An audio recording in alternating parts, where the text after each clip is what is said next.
Subscribe to our YouTube channel and press the bell icon to get the latest updates.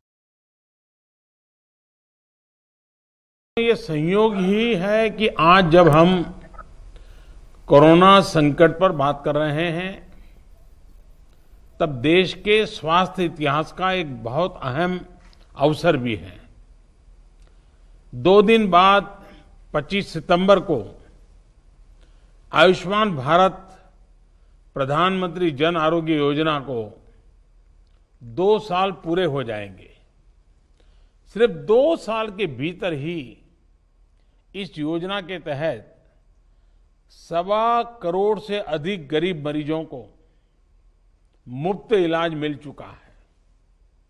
मैं आज इस कार्यक्रम के माध्यम से आयुष्मान भारत योजना के माध्यम से गरीबों की सेवा करने वाले सभी डॉक्टरों, मेडिकल स्टाफ की भी विशेष प्रशंसा करता हूं। साथियों, आज की हमारी इस चर्चा के दौरान अनेक ऐसी बातें सामने आई हैं जिनसे आगे की रणनीति के लिए रास्ता और अधिक स्पष्ट होता है। अब जैसे देखिए, देश में हमारे 700 से अधिक जिले हैं, लेकिन जो आंकड़े बहुत बड़े बड़े हैं और चिंता कराते हैं देश को, वो सिर्फ 60 जिले हैं। 700 से अधिक जिलों में से सिर्फ 60 जिले, और वो भी 7 राज्यों में। अगर हम इन 60 जिलों पर बल दें, क्या मैं आप सभी आदरणीय मुख्यमंत्री जी से एक सुझाव दे सकता हूं क्या? मान लीजिए आप एक 7 दिन का कार्यक्रम बनाएं और डेली 1 घंटा दें, और वर्चुअली उस डिस्ट्रिक्ट के जो ब्लॉक है, हर दिन एक डिस्ट्रिक्ट में से एक या ब्लॉक कहें, तहसील कहें या तालुका कहें, जो भी आपके राज्य में नाम हो, हर दिन एक जिले के 1 या 2 तहसील और आपके यहां जितने भी हैं उन सब से सीधी पूछताछ करें, तहसील के लोगों से सीधी बात करें, सीधा मार्गदर्शन करें, और ये 7 दिन तक लगातार चला करके सभी ब्लॉक लेवल तक अगर सीधी मुख्यमंत्री वर्चुअल कॉन्फ्रेंस करे, तो जरूर नीचे बात पहुंचाने में, एक सीरियसनेस लाने में, सिंसियरिटी लाने में बहुत मदद हो सकती है। ये सही है कि भारत में संक्रमण के मामले में लगातार वृद्धि हो रही है और इसलिए कुछ ऐसे प्रयोगों की जरूरत है। लेकिन आज हम हर रोज, ये भी सही है कि 10 लाख से ज्यादा टेस्ट भी कर रहे हैं और ठीक होने वालों की संख्या भी तेजी से बढ़ रहा है। अनेक राज्यों में और राज्यों के भीतर स्थानीय स्तर पर भी कई नए नए प्रयोग हुए हैं, बेस्ट प्रैक्टिसेस देखने को मिल रही है। हमें इन अनुभवों को ज्यादा से ज्यादा सीखना होगा, उन अनुभवों को प्रोत्साहित करना होगा और ऐसे सुखद अनुभवों का लाभ लेना होगा। साथियों, बीते महीनों में कोरोना के इलाज से जुड़ी जिन सुविधाओं का विकास हम सभी ने मिलकर के किया है, वो हमें कोरोना से मुकाबले में बहुत मदद कर रही है। अब हमें एक तरफ जहां कोरोना से जुड़े इंफ्रास्ट्रक्चर को तो मजबूत करना ही है, जो हमारे हेल्थ से जुड़ा, ट्रैकिंग और ट्रेसिंग से जुड़ा नेटवर्क है, उनकी बेहतर ट्रेनिंग भी सुनिश्चित करनी है। आज ही कोरोना स्पेसिफिक इंफ्रास्ट्रक्चर के लिए state disaster response fund SDRF, उसके इस्तेमाल पर भी एक अहम फैसला लिया गया है। कई राज्यों ने इस बारे में आग्रह किया था। अब यह तय किया गया है कि SDRF के इस्तेमाल की लिमिट को 35% से बढ़ा करके 50% कर दिया जाए। इस फैसले से राज्यों को कोरोना से मुकाबले के लिए और ज्यादा राशि उपलब्ध हो सकेगी। एक और महत्वपूर्ण बात मैं आपसे करना चाहता हूं। प्रारंभिक काल में हमने जो लॉकडाउन किए, उसका बहुत लाभ मिला है। दुनिया में भी उसको सराहा गया है। लेकिन अब हमें माइक्रो कंटेनमेंट जोन पर ही बल देना चाहिए, जिससे कोरोना का प्रसार रोकने में मदद मिलेगी और बाकी जनजीवन और गतिविधियां भी सामान्य तौर पर चलेगी।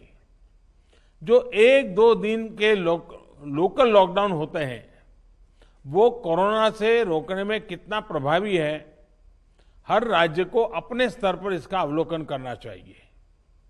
कहीं ऐसा तो नहीं है कि इस वजह से आपके राज्य में आर्थिक गतिविधियां शुरू होने में दिक्कत हो रही है। मेरा आग्रह है कि सभी राज्य इस बारे में गंभीरता से सोचें। साथियों, प्रभावी टेस्टिंग, ट्रेसिंग, ट्रीटमेंट, सर्विलांस और स्पष्ट मैसेजिंग, इसी पर हमें अपना फोकस और बढ़ाना होगा। प्रभावी मैसेजिंग इसलिए भी जरूरी है क्योंकि ज्यादातर संक्रमण बिना लक्षण का है। ऐसे में अफवाहें उड़ने लगती हैं। सामान्य जन के मन में ये संदेह उठने लगता है कि कहीं टेस्टिंग तो खराब नहीं है। यही नहीं, कई बार कुछ लोग संक्रमण की गंभीरता को कम आंकने की गलती भी करते लगते हैं। जैसे हमारे कैप्टन साहब ने कहा, तमाम अध्ययन बताते हैं कि संक्रमण को रोकने में मास्क की भूमिका बहुत अधिक है। मास्क की आदत डालना बहुत मुश्किल जरूर है, लेकिन इसको रोजमर्रा के जीवन की एक अनिवार्यता, उसको बनाए बिना हम सार्थक परिणाम नहीं मिल पाएंगे। और जैसे उद्धव जी ने बड़ा सिंपल चश्मे का उदाहरण दिया, यही तरीके से सोचना पड़ेगा। साथियों, बीते अनुभवों से तीसरी बात ये निकल कर आई है कि एक राज्य से दूसरे राज्य के बीच सेवाओं और सामान की आवाजाही में उस रुकावट से सामान्य नागरिक को अनावश्यक परेशान होती है। इसमें जनजीवन भी प्रभावित होता है और आजीविका पर भी असर पड़ता है। मुझे बताया गया है कि ऑक्सीजन की कोई कमी नहीं है, लेकिन राज्यों के बीच तालमेल बना रहना ज्यादा जरूरी है ताकि जीवन रक्षक ऑक्सीजन के आवागमन में कोई रुकावट ना आए। लगातार मॉनिटरिंग से सप्लाई चेन को बनाए रखने में मदद मिलेगी। ऐसे विषयों पर हमें अफवाहों से भी सतर्क रहना चाहिए। कभी कभी इसका फायदा ब्लैक मार्केट वाले भी उठाते रहते हैं। साथियों, भारत ने मुश्किल समय में भी पूरे विश्व में जीवन रक्षक दवाओं की आपूर्ति सुनिश्चित की है। ऐसे में एक राज्य से दूसरे राज्य के बीच दवाइयां आसानी से पहुंचे, ये हमें सबने मिलकर के ही देखना होगा। साथियों, संयम, संवेदना, संवाद और सहयोग की जो प्रतिबद्धता इस कोरोना काल में देश ने दिखाई है, उसको हमें और आगे जारी रखना है। संक्रमण के विरुद्ध लड़ाई के साथ साथ अब आर्थिक मोर्चे पर भी हमें पूरी ताकत से आगे बढ़ना है। हमारे साझा प्रयास जरूर सफल होंगे और इसी कामना के साथ आज आपने विस्तार से जो बातें बताई हैं, उसमें कुछ करणीय बातें हैं जो भारत सरकार की टीम भी यहाँ सारे विषयों को नोट कर रही है। उसमें जो आवश्यक है उनको जितना त्वरा से लागू किया जा सके करने का प्रयास होगा।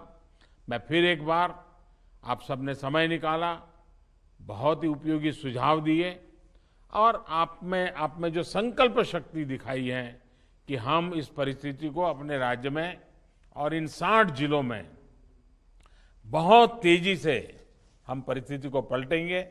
मैं आपको बहुत बहुत शुभकामनाएं देता हूं। बहुत बहुत धन्यवाद।